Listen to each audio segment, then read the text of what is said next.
Bien, alors bonsoir, merci d'être venus. Bonsoir ou bonjour à celles et ceux qui nous rejoindront dans quelques jours par la vidéo. Comme vous le savez, la particularité de ce café politique, c'est qu'il est enregistré. Je commencerai d'ailleurs par dire ceci.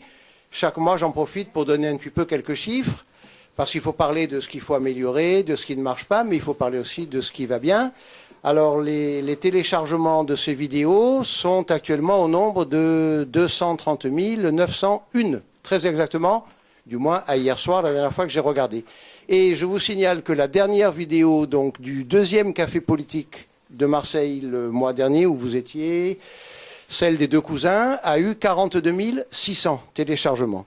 Il est vrai qu'on a été relayé par d'autres blogs pour la première fois, ce qui a donc certainement contribué à ce que d'habitude on est à 10 15 000 pour les cafés politiques. Celle-là a eu 42 600. Donc Jean-Baptiste, je te souhaite d'avoir le même sort, si je puis dire. Je vous donnerai également un deuxième chiffre d'information, là non plus pour les vidéos, mais pour la faute à Rousseau. Nous sommes en train d'arriver, nous allons arriver bientôt aux 100 000 pages lues par mois. Ce qui commence à être quand même, disons, intéressant. Alors, surtout que, en fait, la courbe est ascendante, elle n'est pas stable, elle monte régulièrement. Donc 100 000 pages lues par mois, ça commence à être une audience qu'il faut augmenter, dont il ne faut pas se satisfaire. Voilà la première chose que je voulais vous dire. La deuxième, je vous montre ce cahier de Lerne. Je pense que la plupart d'entre vous le connaissent. En tout cas, dans la faute à Rousseau, on en a dit ce qu'on en pensait, c'est-à-dire le plus grand bien. Il est fait par Stéphane Giocanti et Axel Tisserand. Il y a plusieurs communications extrêmement intéressantes. Jean-François Mattei qui a fait un Maurras et Platon qui est puissant, j'ai employé ce terme dans la faute à Rousseau. Il y a un extrait, c'est dommage qu'il n'y ait qu'un extrait, mais il ne pouvait pas tout mettre non plus, de Gustave Thibon qui parle de Maurras. Il y a un Frédéric Rouvillois sur le fédéralisme de Maurras qui est excellent. Il y a plein d'autres choses. Nicole Maurras, la nièce par alliance de Maurras, dévoile un aspect inattendu, le Maurras homme, hein, le Maurras qui a aimé, qui a connu, qui a écrit des lettres d'amour et qui en a reçu. Ça change un peu de l'image très traditionnelle qu'on en a. Enfin bref, j'oublie des gens. Bon, il y a évidemment Stéphane Giocanti et Axel Tisserand qui ont écrit aussi. Donc je vous le recommande. Si vous ne l'avez pas déjà acheté, si vous n'avez pas entendu parler, ça peut être un très beau cadeau pour la Noël. Ça vaut 39 €, mais je vous assure que vous gagnez largement plus en dépensant 39 €. Vous gagnez intellectuellement, en 100 ans, 1000 fois et 10 000 fois plus. C'était la deuxième chose que je voulais vous dire. Et la troisième, avant de passer la parole à Jean-Baptiste, c'est que le mois de janvier sera un mois de janvier d'exception. Ce sont les Aixois qui commenceront dès le mardi 3 par leur café actualité, puisqu'ils font un café eux aussi comme nous, ou plutôt nous comme eux, puisqu'on a pris modèle sur eux. Ils font un café chaque mois. Nous étions chez eux mardi, avec mon frère qui est là. Paul n'a pas pu y aller, on n'a donc pas pu l'enregistrer, c'est dommage, mais peut-être que le prochain on l'enregistrera. C'était Luc Richard qui nous a passionnés sur la Chine. Nous-mêmes ici, le samedi d'après, le samedi 7 janvier, nous aurons notre premier café politique de l'année 2012. Ce sera Jean-François Mattei. Alors justement, Jean-François Mattei, je viens de vous le dire, a fait dans ce cahier de Lerne une collaboration extrêmement intéressante sur Maurras et Platon. Le 7 janvier, pour nous, on a lancé la tradition l'an passé. Ça sera aussi un pot de rentrée, ça sera festif également, et un gâteau des rois. Mais ça sera politique, puisque Jean-François Mattei sera là. Il faut aussi savoir de temps en temps faire la fête, même si c'est une fête sérieuse, une fête politique.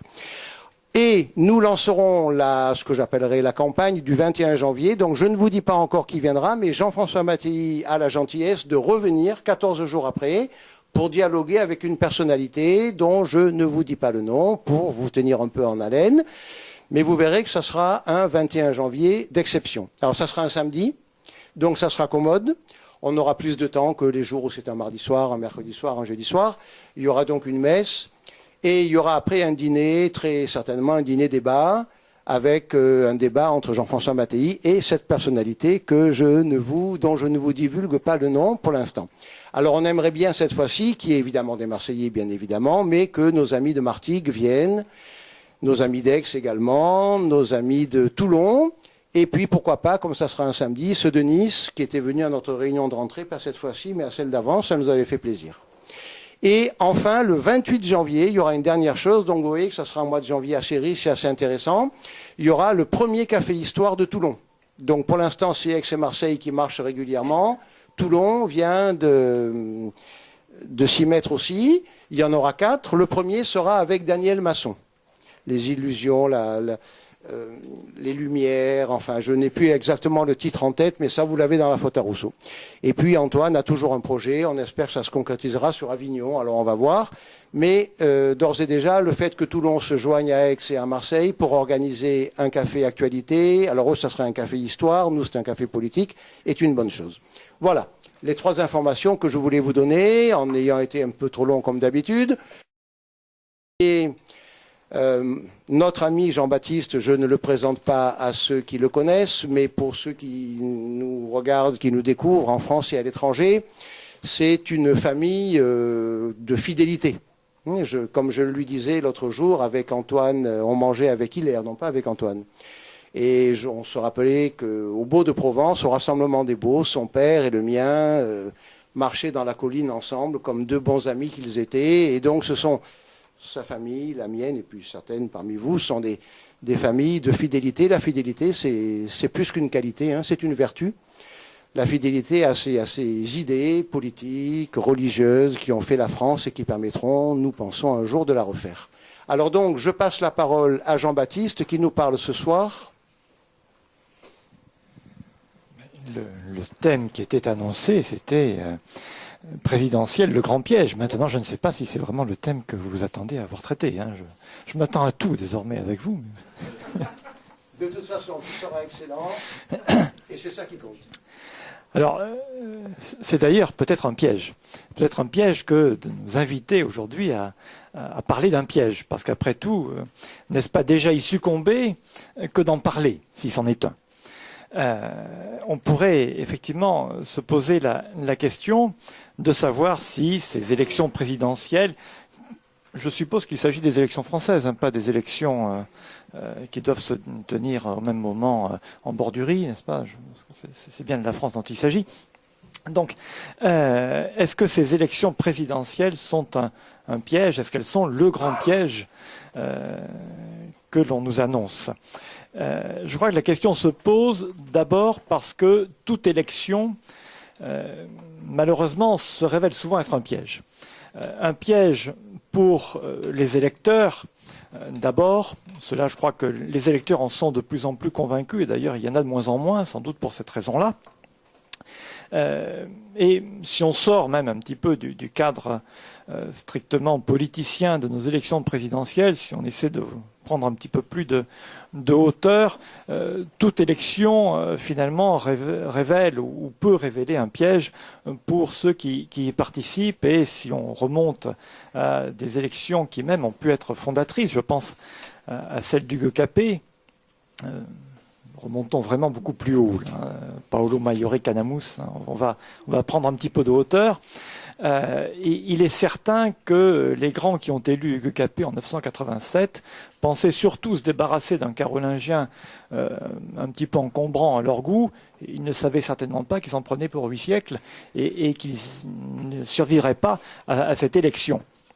Et même lorsque le Saint-Esprit s'en mêle, est-ce que les électeurs du cardinal Mastai Ferrati en 1846, qui croyaient élire un libéral, s'attendaient au syllabus quelques années après? Est-ce que ceux qui en 1958 ont cru élire un pape de transition s'attendaient à élire Jean XXIII qui devait convoquer le Concile Vatican II? Donc partout, finalement, toute élection peut se révéler finalement avoir des effets tout à fait différents de ceux qui avaient été escomptés par ceux qui y ont participé. Mais ce piège pour les électeurs est aussi un piège souvent pour les candidats. Et là, nous allons évidemment retomber un petit peu et redescendre de quelques degrés et même parfois peut-être frôler les abîmes, parce que l'actualité nous en donne vraiment quelques illustrations assez éloquentes. Ils veulent tous y aller. Enfin, c'est vraiment extraordinaire. On a l'impression que l'élection, et notamment l'élection présidentielle en France, est vraiment cette espèce de miroir aux alouettes qui attire tout le monde, y compris ceux qui n'ont absolument aucune chance non seulement d'être élus, mais même d'être finalement candidats. Ils veulent tous absolument y aller, même ceux qui sont crédités de 0% dans les sondages.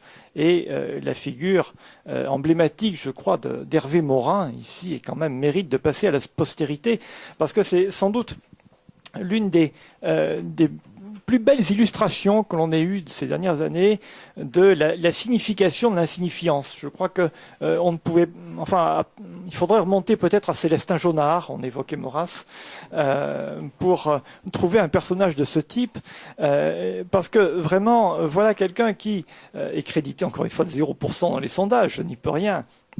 Le malheureux n'y est pas pour grand-chose sans doute, mais donc il ne représente électoralement rien, et la mise en scène de sa candidature, ou de sa candidature à la candidature, était absolument stupéfiante.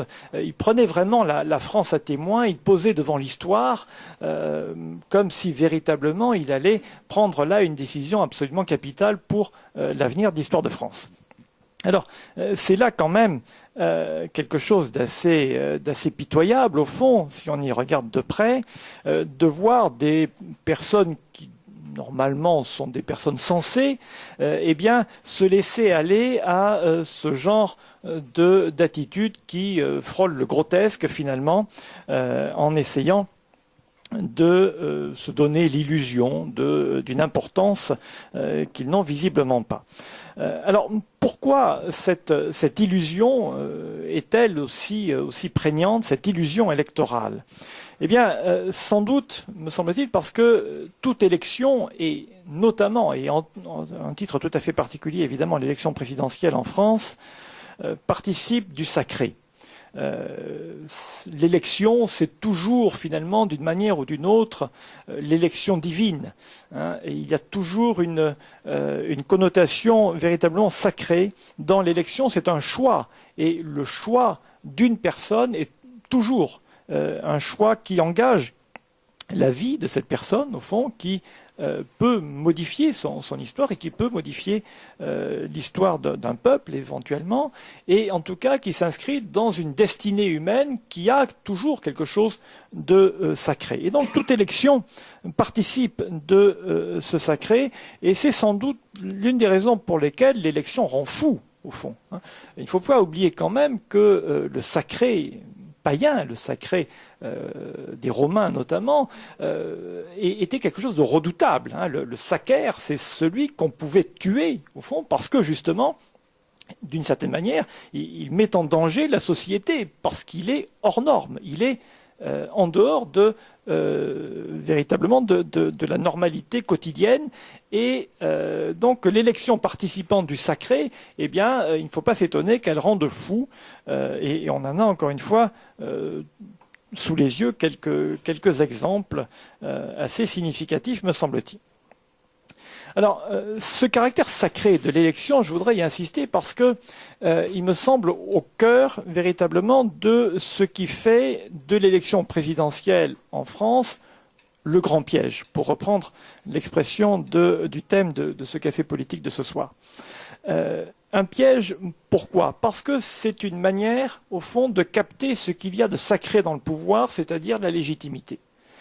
L'élection présidentielle, c'est une entreprise de captation de la légitimité au service du pouvoir, d'un pouvoir qui se veut suprême, mais qui, en réalité, par le fait même qu'il s'agit d'une captation du sacré, eh bien, devient un pouvoir évanescent.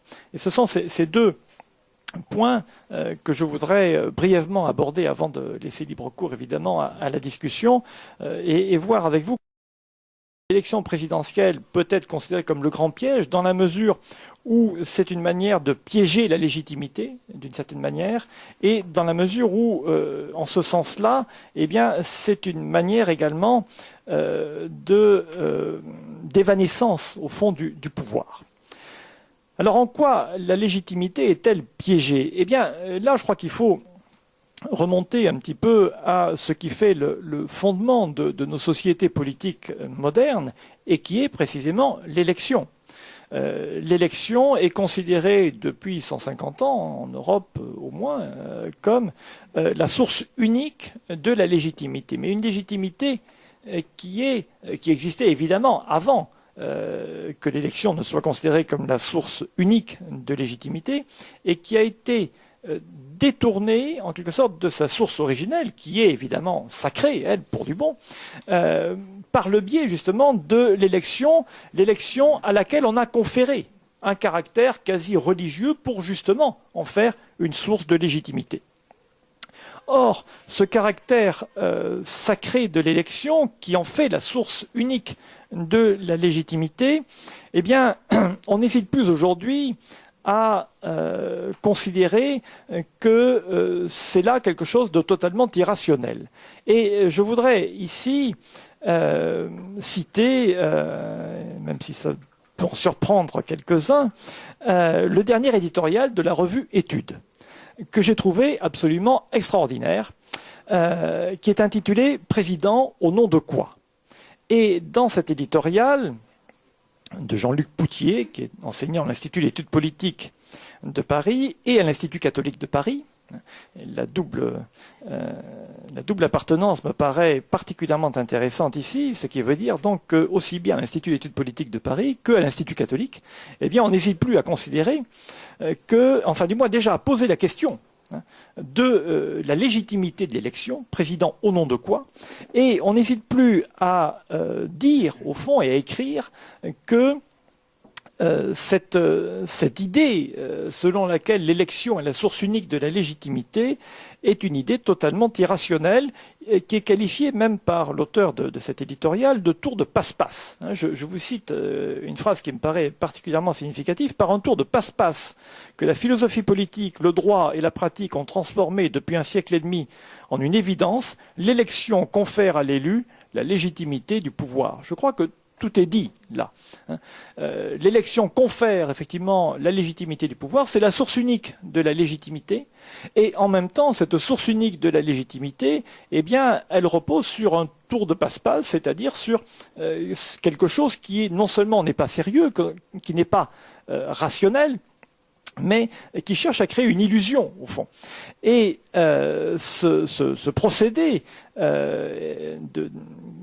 qui est à l'origine donc de la légitimité démocratique, ce procédé est qualifié par l'auteur toujours de cet éditorial de la revue Études de procédé relevant davantage de l'alchimie que d'un processus rationnel qui transforme un homme, ou peut-être un jour une femme, élu par une majorité de votants en président de tous les Français. Je crois que là encore, tout est dit, ce procédé qui relève davantage de l'alchimie que d'un processus rationnel, c'est-à-dire qui relève davantage au fond du charlatanisme que de la rationalité. Et le fait que cela soit dit et soit écrit dans l'éditorial d'une revue comme Études me paraît particulièrement important dans la mesure où ça montre bien que, au fond, eh bien, cette idée de légitimité fondée uniquement sur l'élection est en train de complètement s'écrouler dans les cercles mêmes qui étaient à l'origine de la promotion, au fond, et de la défense et illustration de cette idée, ce qui me paraît de très bon aloi. L'irrationalité de la légitimité démocratique est tout de même ici un renversement historique qui me paraît particulièrement important.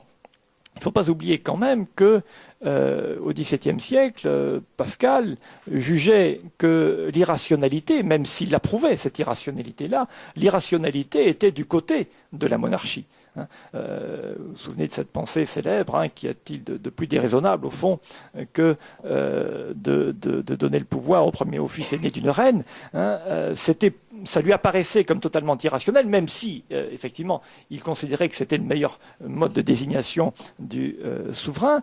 Il n'en demeure pas moins que l'irrationalité a changé de camp.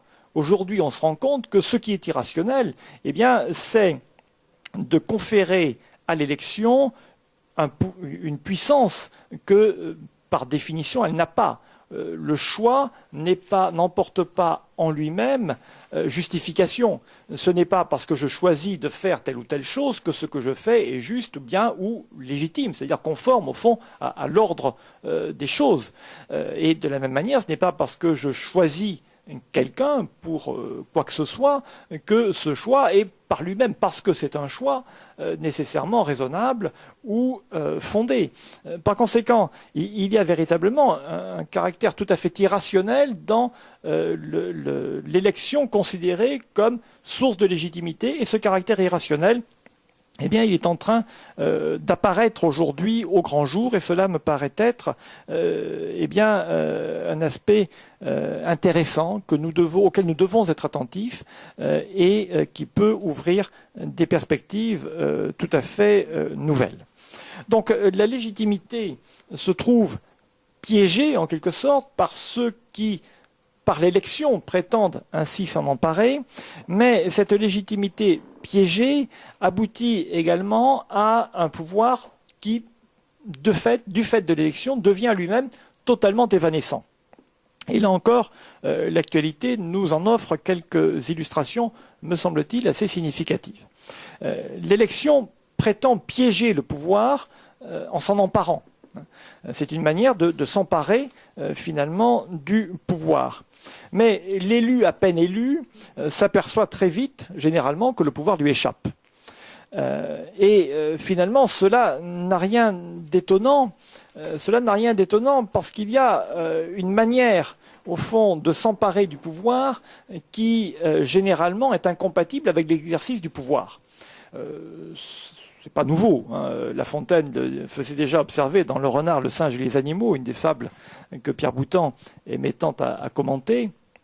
Vous savez que c'est cette fable où, justement, à la mort du roi, eh bien, les animaux décident de choisir un roi, d'élire un roi.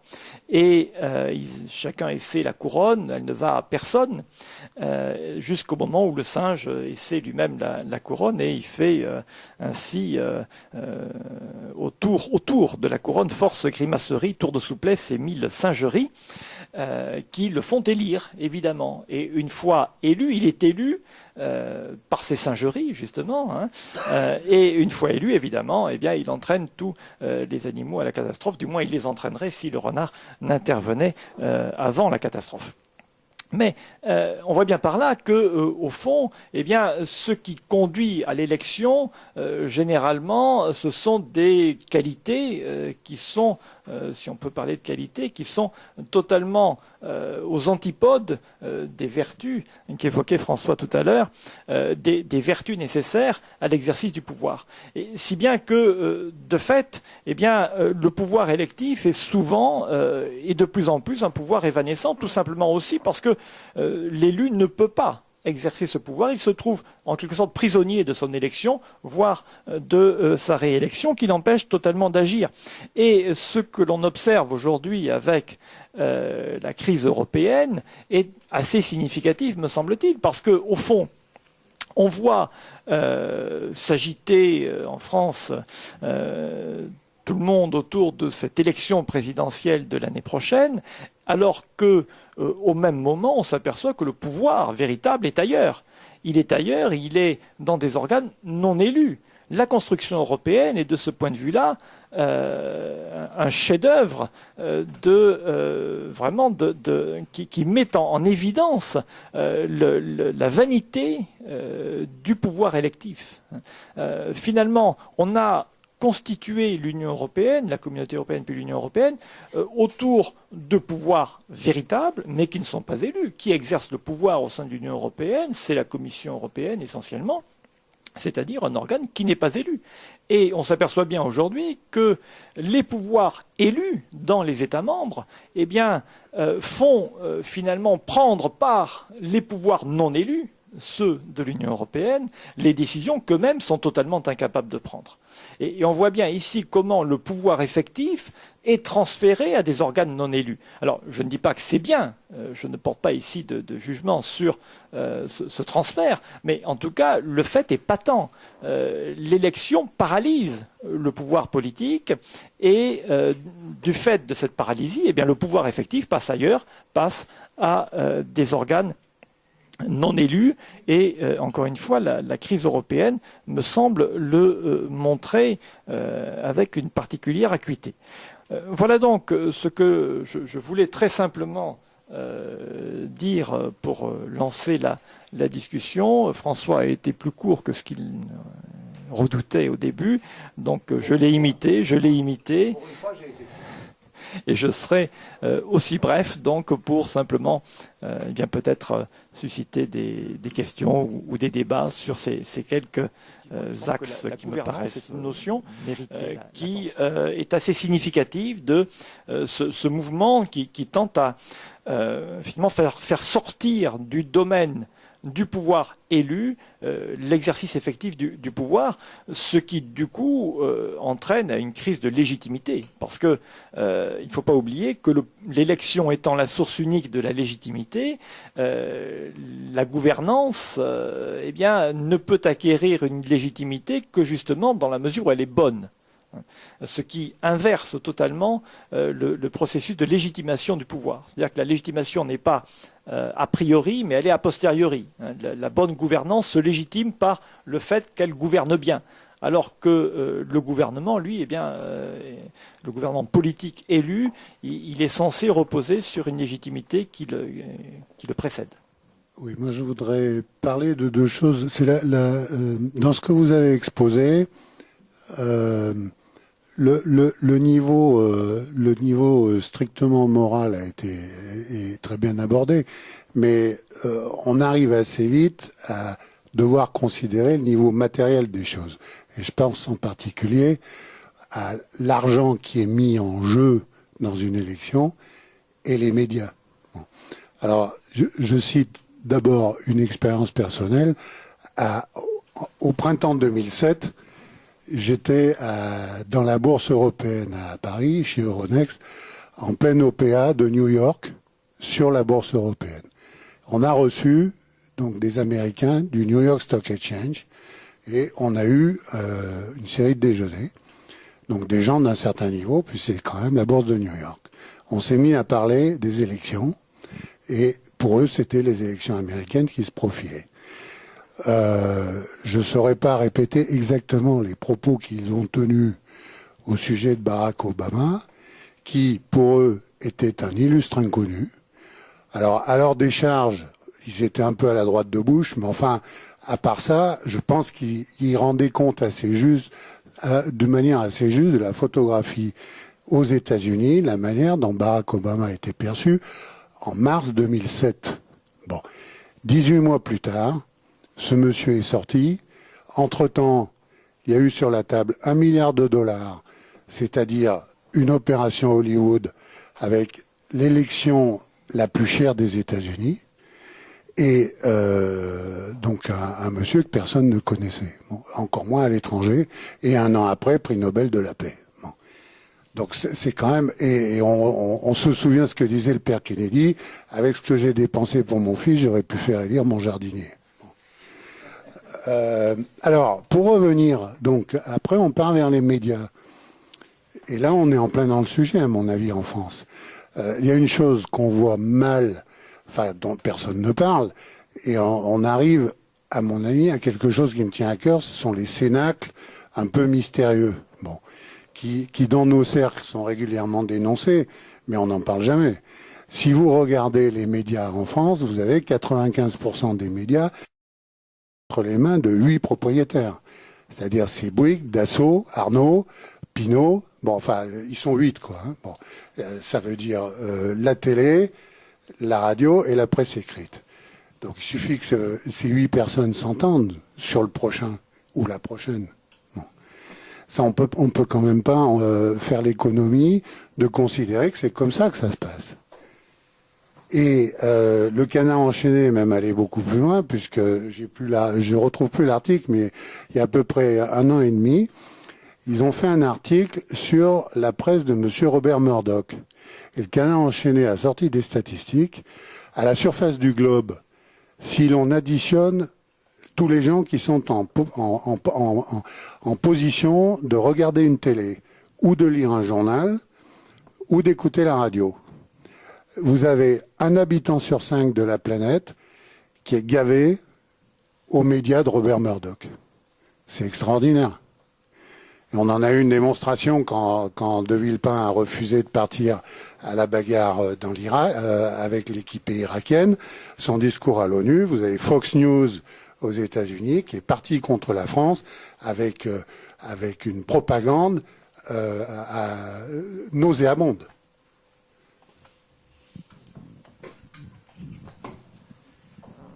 Oui, effectivement, je crois que vous avez tout à fait raison d'insister sur cet aspect-là des choses, mais qui ne fait que renforcer justement le caractère totalement irrationnel du fondement démocratique de la légitimité. Il est bien évident qu'on ne peut pas considérer comme source de légitimité une élection qui est effectivement toujours gagnée dans ces conditions-là. Et lorsque vous citez le mot de Kennedy qui aurait pu faire élire son jardinier, je reprendrai un petit peu, même si ça peut surprendre, voire choquer, l'exemple que je prenais en commençant, celui d'Hugues Capet. Au fond, Hugues Capet a été élu, pas avec les moyens de Robert Murdoch, certes, mais finalement en trompant également son électorat et en faisant jouer ses réseaux et ses clientèles. C'est vieux comme l'élection et c'est lié justement au mécanisme électoral. Toute élection, c'est toujours gagné de la sorte. Et c'est effectivement cela qui rend problématique le fait de considérer que c'est une source de légitimité.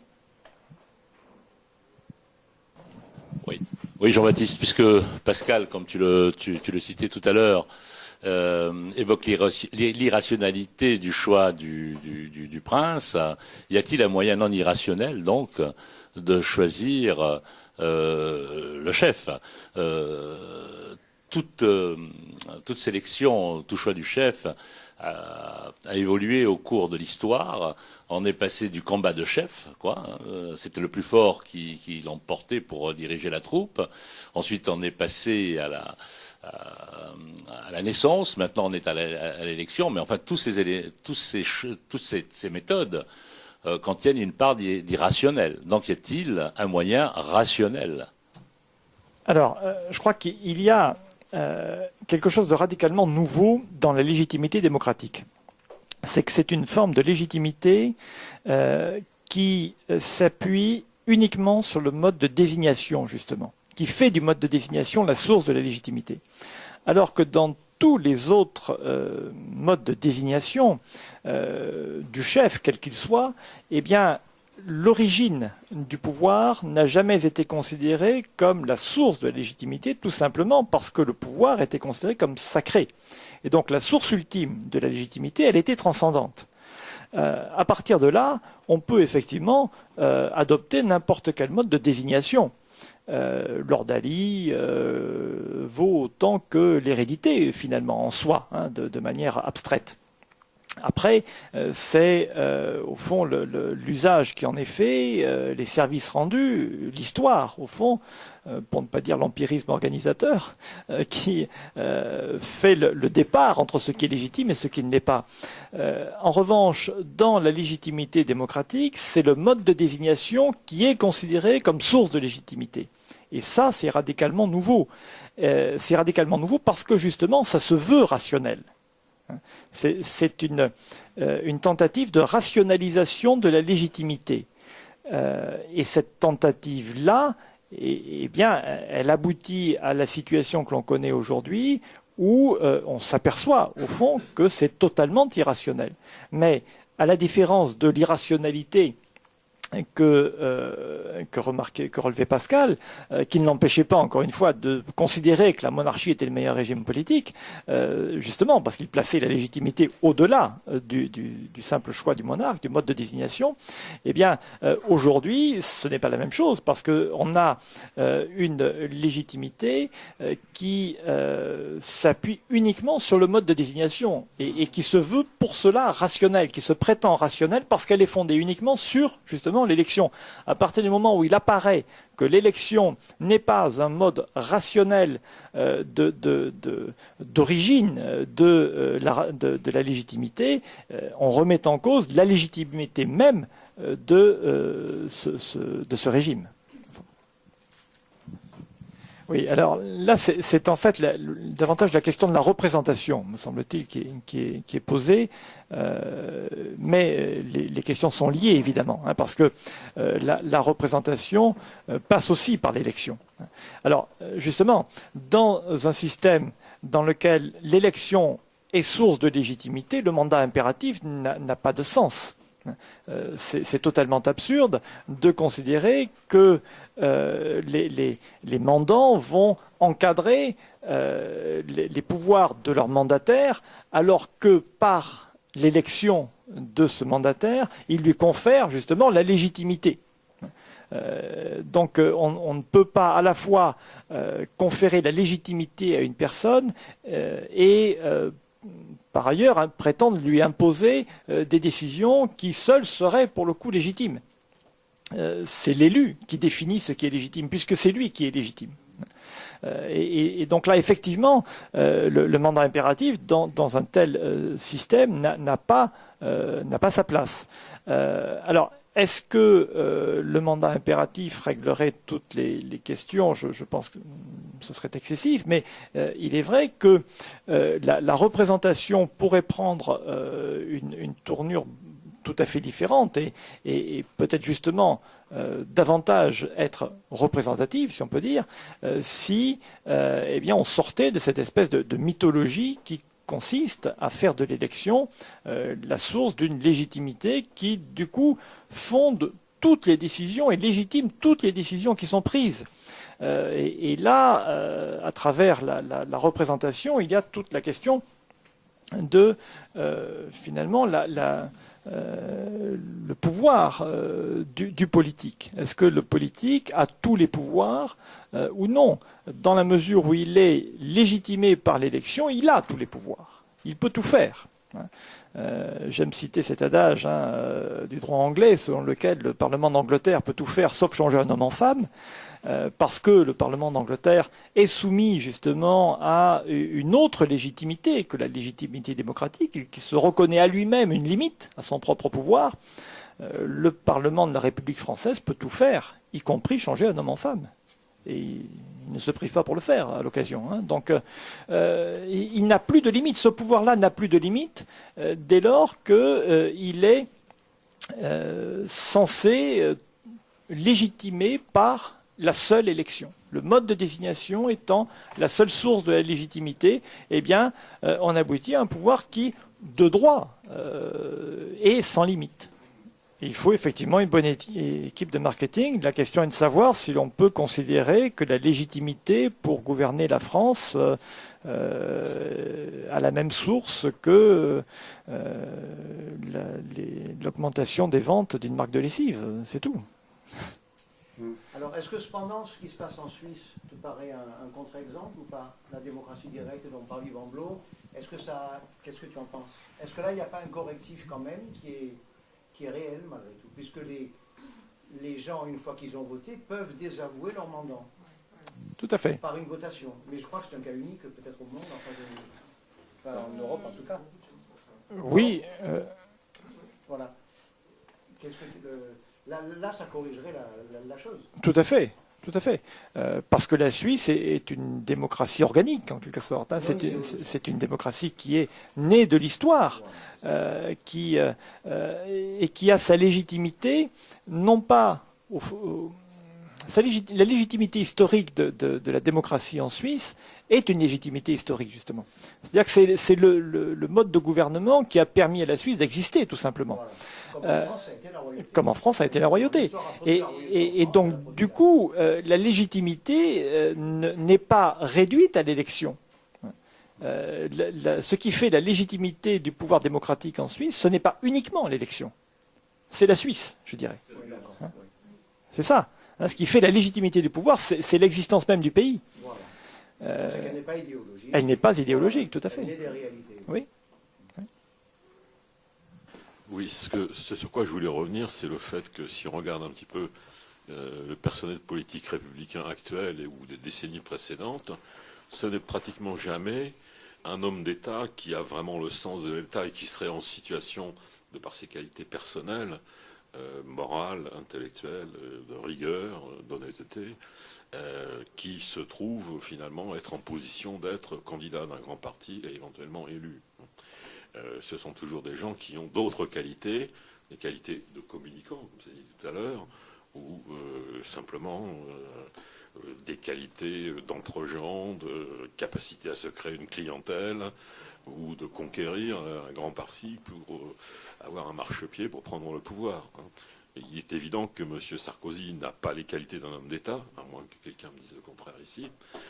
Par contre, pour faire, en étant gentil avec lui, dirons-nous, un homme comme, par exemple, je ne suis pas partisan, mais Alain Juppé est quelqu'un qui a certainement des qualités beaucoup plus sensibles et beaucoup plus importantes et le sens de l'État à un niveau bien supérieur, et qui n'a jamais été et ne sera probablement jamais en position de se retrouver au sommet de l'État et d'exercer les responsabilités suprêmes.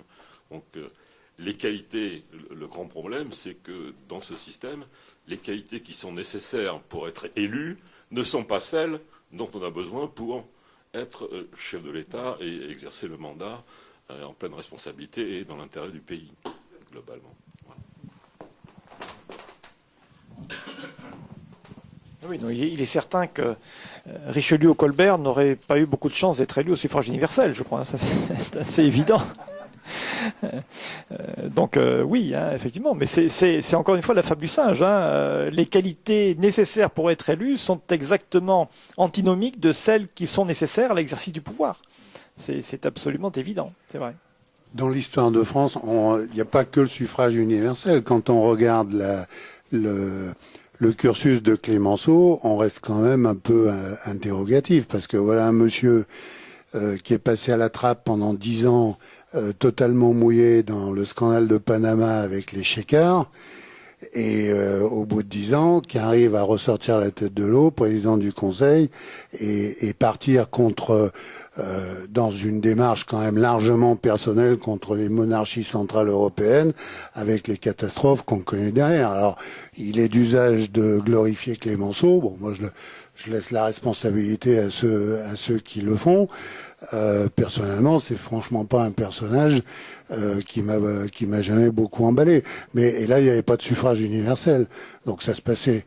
Si, suffrage indirect, mais universel. Ah oui, non, mais indirect, oui. Ouais. Mais bon, enfin, je pense quand même qu'il y a un vrai mal français. Tout à l'heure, vous citiez le Parlement britannique. Quand on regarde comment fonctionnent les Britanniques, d'abord, à partir de leur évolution où ils ont décidé que le Parlement supplantait le monarque, ça n'a plus jamais bougé derrière. Et ensuite, ils ont une forme d'élection qui, à mon avis, est la plus juste, si jamais on peut employer une formule pareille, qui est le suffrage uninominal à un tour. À partir du moment où on part dans une succession de trucs, on fait du Staline. Hein. Il y a quand même un mal français, hein, je crois. L'exemple britannique me paraît intéressant parce qu'on évoquait la Suisse tout à l'heure, c'est exactement la même chose. C'est un régime politique qui a trouvé sa légitimité dans les services rendus à l'Angleterre. L'Angleterre a toujours été au fond une aristocratie et elle le reste en grande partie aujourd'hui encore par la formation de ses élites, et par son système, au fond, qui ne change pas véritablement. Alors, c'est le fruit de l'histoire. Il se trouve que l'Angleterre a eu des rois fous, hein, souvent, et qu'elle s'en est très bien portée, au fond, et qu'elle a fait, finalement, usage de cette folie royale pour dégager une forme politique tout à fait originale et qui lui convient à merveille. Et quand le roi n'a pas été fou, eh bien, elle s'en est débarrassée pour le réduire, finalement, à très peu de choses et inventer comme ça cette forme politique qui conserve malgré tout la monarchie comme témoin justement d'une légitimité qui ne se réduit pas là encore à l'élection. Je crois que ça aussi c'est tout à fait significatif, même si il ne s'agit évidemment pas de copier quoi que ce soit, mais on a là un régime politique qui est dont la légitimité n'est pas uniquement fondée sur l'élection. Et qui conserve précieusement tout ce qui lui rappelle justement la transcendance du pouvoir politique. Ce n'est quand même pas un hasard si c'est aujourd'hui encore la reine qui récite le discours du Premier ministre devant le Parlement. C'est purement formel, mais ça montre bien que le pouvoir électif n'est pas la seule source de la légitimité et que, au fond, il y a une sorte de souvenir de la vieille distinction romaine de l'auctoritas et de la potestas, qui doit rappeler des souvenirs à quelques étudiants dans la salle, qui est justement cette collaboration nécessaire entre une autorité et un pouvoir pour faire une légitimité. Eh bien, même si l'autorité est purement formelle, ce qui est le cas dans le régime britannique, il y a toujours le maintien de cette forme-là pour rappeler justement que le pouvoir, la légitimité du pouvoir ne se réduit pas à un mode de désignation et surtout pas à l'élection. Mais est-ce que justement l'élection ne pourrait pas être légitime si la personne élue n'était élue que pour ses qualités personnelles qui sont nobles et par sa noblesse de cœur plutôt que par une certaine influence, comme disait monsieur tout à l'heure, des médias ou est-ce que c'est dans ce sens-là, la légitimité de l'élection ne serait pas totale, justement, si cette personne était élue que pour ses qualités personnelles? Voilà. Je crois que la question que vous posez est tout à fait intéressante parce qu'elle montre que, malgré toute la critique que j'ai développée de l'élection comme source de légitimité, il ne faut pas oublier néanmoins qu'il y a une possibilité d'usage raisonnable, pour le coup, de l'élection. Il ne faut pas exclure effectivement qu'un jour, si les circonstances s'y prêtent, une personne puisse effectivement être élue sur ses qualités personnelles, sur son aptitude présumée ou révélée éventuellement par les circonstances à assurer le bien commun. C'est tout à fait envisageable, c'est vrai. Alors, c'est très loin de la réalité actuelle, bien évidemment, qui est dominé par ce que monsieur disait tout à l'heure sur le rôle de l'argent notamment, bien évidemment. Mais il est vrai que l'élection peut être une sorte d'expression non pas d'une volonté souveraine, mais d'un assentiment à quelque chose qui serait une légitimité préexistante, au fond.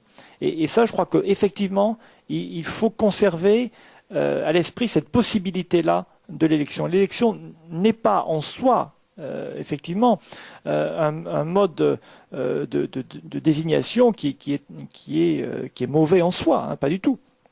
Et il ne faut pas exclure effectivement la possibilité, dans des circonstances historiques particulières, d'une élection qui pourrait effectivement être fondatrice.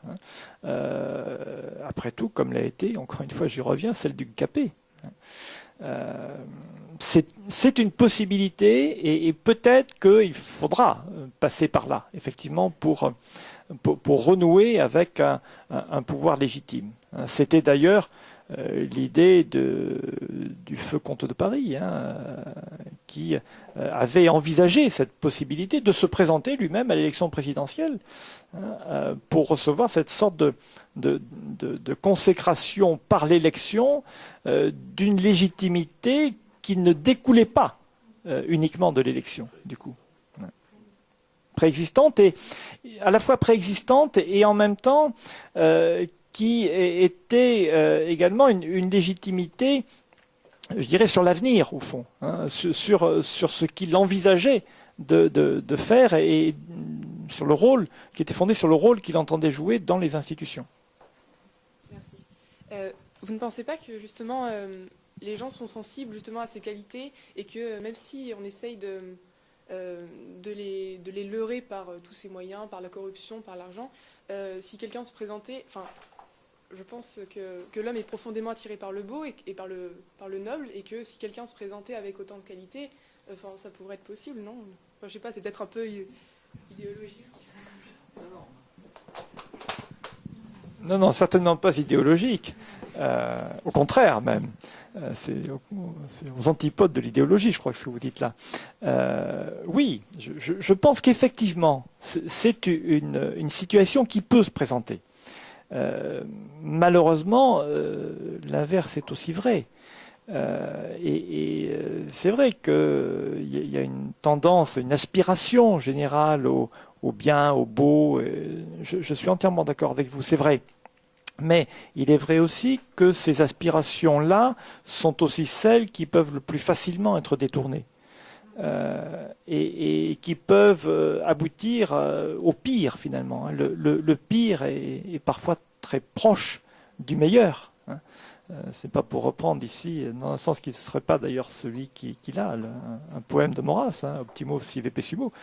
Mais je crois qu'il y a là quand même un réel danger. C'est vrai qu'il y a une attirance générale pour le bien et pour le bien commun en particulier. Il n'en demeure pas moins que je crois qu'il y a un match de football ce soir au stade Vélodrome. Si vous sortez dans la rue, je ne sais pas si vous verrez beaucoup d'aspiration au bien, au beau et au noble. Ça fait partie aussi des réactions qui sont malheureusement humaines. Oui, alors la démocratie rousseauiste, effectivement, là, elle n'est possible que pour un peuple de Dieu, ça c'est vrai. Mais il y a des démocraties humaines, heureusement. Et la Suisse en est un exemple. Il y a d'autres exemples qu'on pourrait donner de démocratie qui fonctionnent, effectivement. Je crois que tout cela est essentiellement question de circonstances historiques. Je ne veux pas faire de relativisme ici, mais je crois qu'il y a vraiment... Le poids de l'histoire est déterminant. Parce que, justement, vous citez Rousseau, le drame des institutions républicaines en France, c'est qu'elles sont inspirées de Rousseau. Et qu'on a voulu instaurer dans une des plus vieilles nations d'Europe un régime politique qui était conçu de manière totalement abstraite et irréalisable. Tout le mal vient de là, en fait. Ça ne veut pas dire que la démocratie en soi est un régime irréalisable.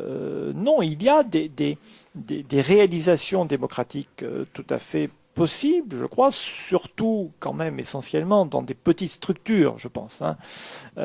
Mais la démocratie en soi est un régime parmi d'autres, au fond, qui n'a pas plus de défauts ou de qualités intrinsèques que d'autres, mais qui simplement développe ses qualités ou ses défauts selon le contexte historique dans lequel il s'incarne.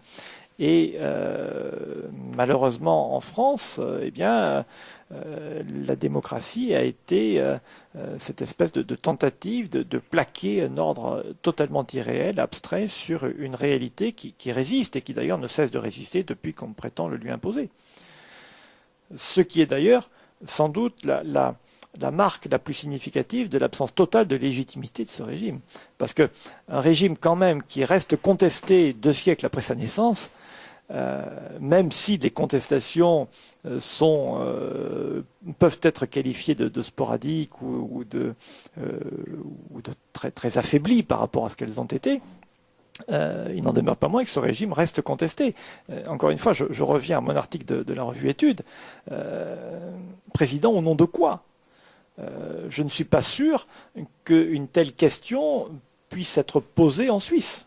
Personne ne demande au nom de quoi le président de la Confédération helvétique, dont personne d'ailleurs connaît le nom, je pense, et qui est une femme, tout à fait, oui, une présidente, personne ne vient à demander au nom de quoi cette dame est présidente de la Confédération helvétique. Personne ne vient finalement contester, enfin poser simplement la question de la légitimité d'institutions qui sont des institutions cohérentes par rapport à l'histoire et aux besoins d'une nation. Or, aujourd'hui en France, alors qu'on s'apprête à élire le président de la République, une revue aussi sérieuse quand même qu'Études, pose la question de savoir au nom de quoi on va élire ce président de la République. Non, mais le peuple est une abstraction. Le peuple est une entité purement abstraite, qui n'a pas de réalité, justement, et qui ne peut pas en avoir. Ce n'est pas le peuple réel, pas du tout. Ça ne peut pas l'être. C'est justement une abstraction, puisque c'est le souverain. Le souverain, il ne peut pas être divers. Le souverain, il est un, par définition, par nature. Et donc, si c'est le peuple qui est souverain, comme le peuple est divers, ça ne peut pas être le peuple dans sa réalité qui est le souverain. C'est nécessairement une abstraction qui, elle, supporte l'unité, mais une unité purement fictive. Alors je pense que là, puisque l'heure tourne, malheureusement, on va devoir conclure. Une conclusion possible, il y en aurait d'autres, mais tu as parlé de petites structures. Je crois qu'il faut aussi bien dire que là, on a parlé du pouvoir suprême, du roi ou du président de la République. Mais il ne faut pas oublier, justement, je viens de prêter mon livre à Jean, qui le lit attentivement, il a raison. Frédéric Rouvillois fait une excellente communication sur Maurras fédéraliste. Nous sommes républicains, nous. Nous sommes royalistes pour la tête de l'État, mais Maurras le dit lui-même, je suis républicain à Martigues et fédéraliste pour la province. Nous voulons des parlements à Rennes, etc. Donc en réalité, là, ce soir, tu as parlé très bien, et je suis évidemment entièrement d'accord avec toi, pour le pouvoir suprême, pour la France, encore une fois, pas pour la Suisse, pas pour les États-Unis. Nous sommes royalistes. Et là, effectivement, nous considérons comme une abstraction cette idée de démocratie, de république. Mais la res publica, justement, à Marseille, au niveau local, au niveau communal, nous sommes républicains.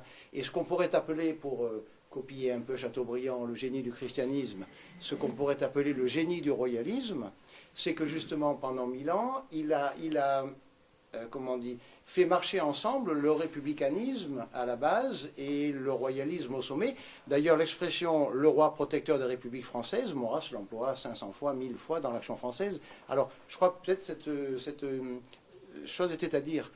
Là, on est resté au domaine de la tête de l'État. Mais le républicanisme, la démocratie, oui, des élections locales, dans des petites structures où les gens décident vraiment des choses qui les concernent, pour lesquelles ils sont compétents, pour lesquelles ils sont impliqués, dont ils auront les conséquences, desquelles ils peuvent parler, là oui, là on est pour ça.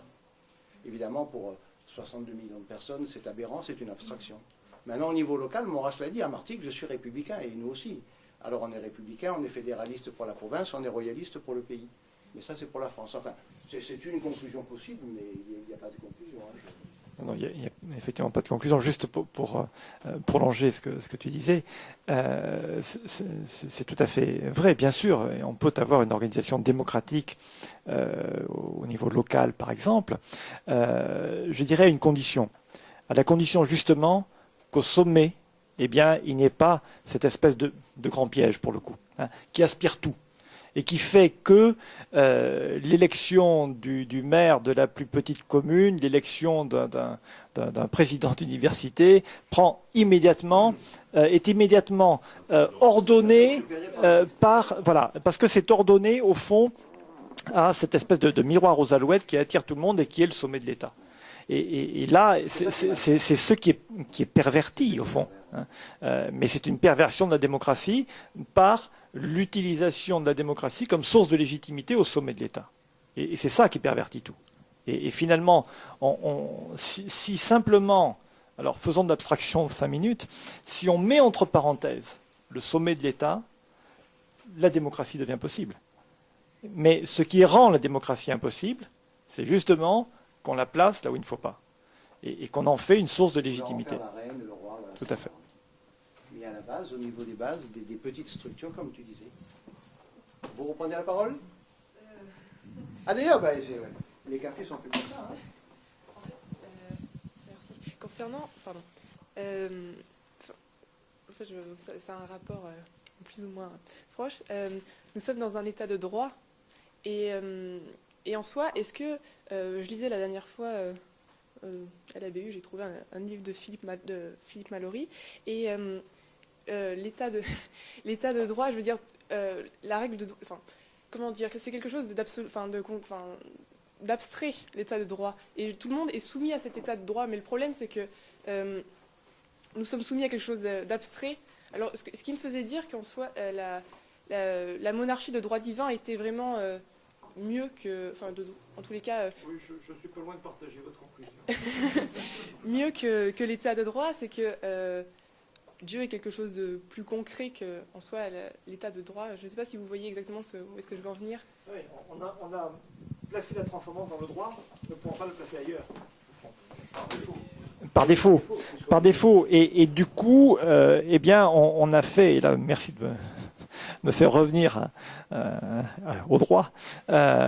Effectivement, on a également, en faisant du droit, au fond, la source, là aussi, l'appui, au fond, de toute la structure de l'État, eh bien, on l'a privé de sa finalité, de sa raison d'être et de son fondement. On en a fait un fondement alors qu'il n'est pas un fondement. La transcendance, elle est ailleurs. Il n'y a rien de plus immanent que le droit, au fond. Et donc, si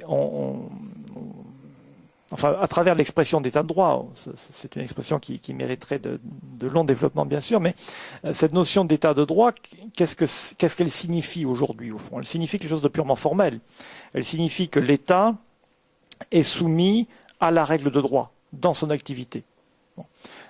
Mais dans la mesure où ce sont les organes de l'État qui font la règle de droit et qu'il n'y a pas d'autre source à la règle de droit que les organes constitutionnellement habilités, on est dans un cercle vicieux. Et on est dans un cercle vicieux dont on ne sort que par une hypothèse fondamentale, la fameuse hypothèse de Kelsen, selon laquelle il y a une norme hypothétique fondamentale. On ne sait pas ce que c'est, elle n'existe pas, mais il faut faire comme si elle existait parce que sinon tout s'écroule. Et c'est ça l'état de droit finalement. L'état de droit, en dernière analyse, c'est la norme hypothétique fondamentale de Kelsen, c'est-à-dire rien. Voilà.